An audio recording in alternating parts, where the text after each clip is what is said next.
بدأ كادي المناصر الوفي للمنتخب الوطني وابن مدينة رغاية تنقلاته مع المنتخب الوطني منذ عام 1983 إلى غاية اليوم دون دعم من أي جهة.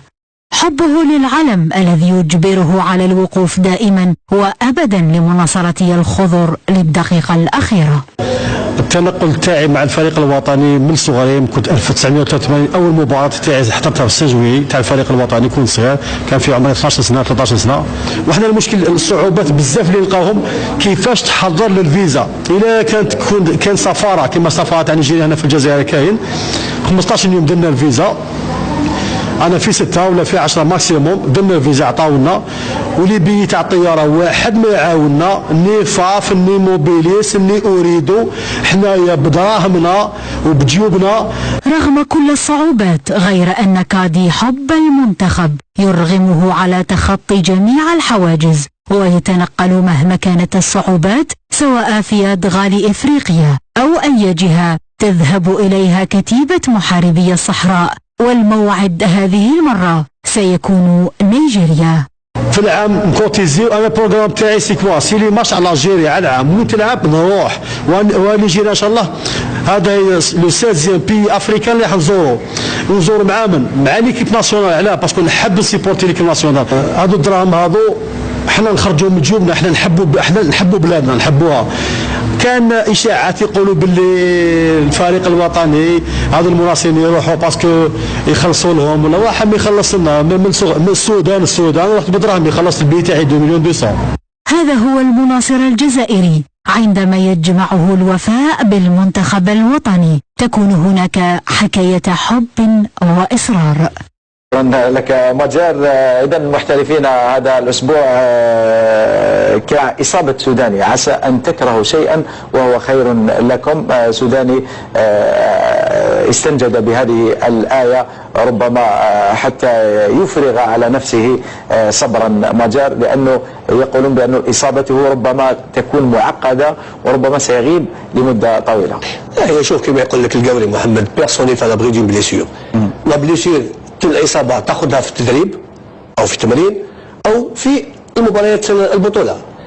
حصل لي سوداني، أنا أسف جدا يحصل له قبل مباراة مهمة وهي الجزائر والمنتخب النيجيري.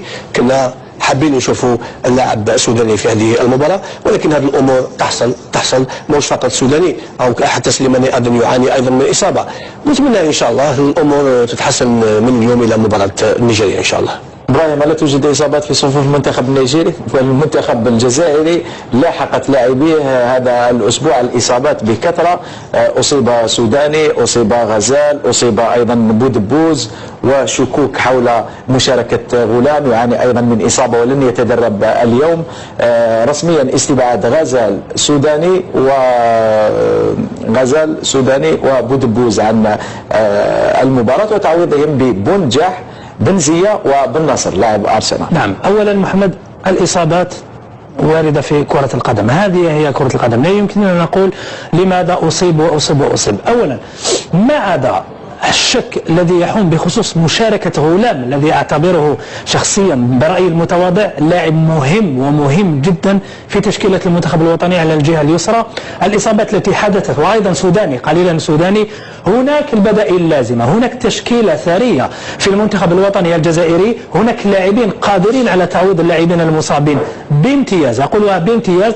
وعلى سبيل المثال أبرز مثال هو إبراهيمي بإمكانياته بالقوة التي يملكها بالإرادة الإمكانيات الفنية يمكنه أن يصنع الفارق في أقل من 30 ثانية أمام منافس صحيح قوي هو نيجيريا. أعتقد أن هذه الإصابة ضربة موجعة صحيح، لكن هناك تركيبة بشرية قادرة على تعويض هذه الإصابات، ما عدا لا قدر الله إصابة غلام الذي أعتبره الأقوى في المنتخب من حيث الاستقرار، من حيث الجانب الفني والتكتيكي. بالشيخ، بعد توالي الإصابات في المنتخب الوطني تم الاستنجاد بنزية للعلم لم يلعب هذا الموسم إلا 100 دقيقة مع فريقه للفرنسي، لكن لاعب مثل بلفوضيل حتى لو كان سيئا الموسم الماضي، الا انه هذا الموسم يلعب كل المباريات مع في بلجيكا في الدوري البلجيكي ومسجل 6 أهداف لحد الان وموجود في فورمه جيده. لماذا يستدعى بنزيه ولا يستدعى مثلا بلفوضيل؟ بورتون المدرب هذا ستان بلج او يشوف شامبيون، هذه نقطه استفهام اخرى في بلجيك. دونك يشوف بالفضيل اللي راهو يروفي اون فورم مارك دو بيت العام ريزون ما لعبش كاع يتيك. وبارفوا هذه هي المعجزه، عندنا معجزه احنا في الفريق الوطني ما تفهمش كيفاش الامور تحدث، ولكن يبقى بودبوز راهو فورم في الفريق تاعو. دوماج الماتش اللي فات نقولوا ما دارش كيما لازم الحال، ولكن اللي كانوا قدامه قالنا ما عاونوه، ما كان والو باش ينجم يدير حاجه.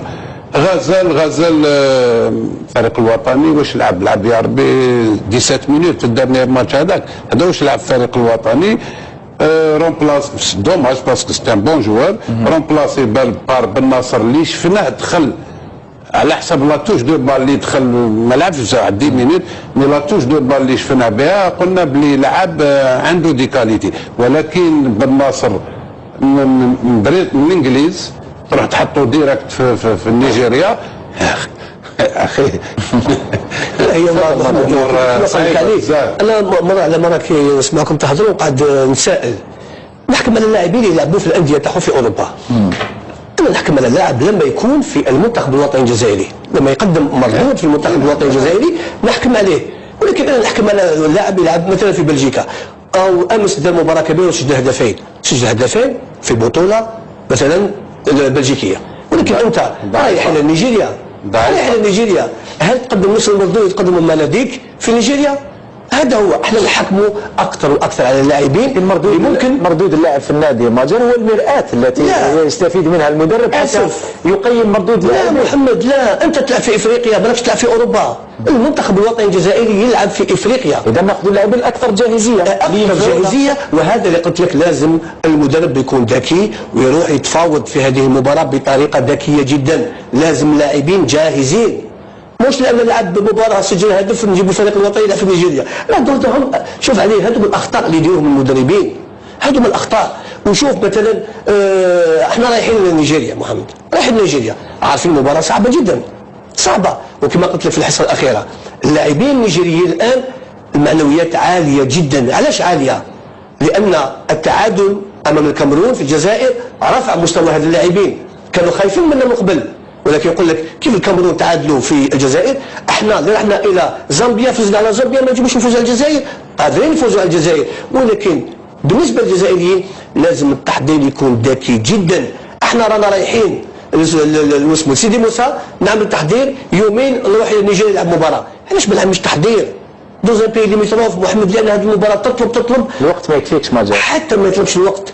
الايام اللي نجوزهم في سيدي موسى نجوزهم مثلا في البنين قريب على نيجيريا، كما احنا عملنا التحضير تاعنا في كاس افريقيا في سنه 90 في سنه 80. اليوم ما جا حتى اللاعب، اليوم رانا الاثنين حتى اللاعبين مازال ما تجمعوش في مركز سيدي موسى، يعني لانه فيه لاعبين لعبوا امس ما جا، سليماني والسوداني لعبوا امس. عندك اصابات، يعني تخيل ما جا، لو تاخذ التعداد تاعك لما تروح تمشي للبنين ويقول لك اصابات تبدا تنادي اللاعبين هكذا ما اي تحضير تاع كاس. لا اسمح لي ما جا، هذه مباراه مهمه محمد، لازم لها تحضير ذكي محمد. انا نقول لك تحضير ذكي. كيفاش انا نستنى وبعد نروحوا ديجا نلعبوا الماتش ونولوا؟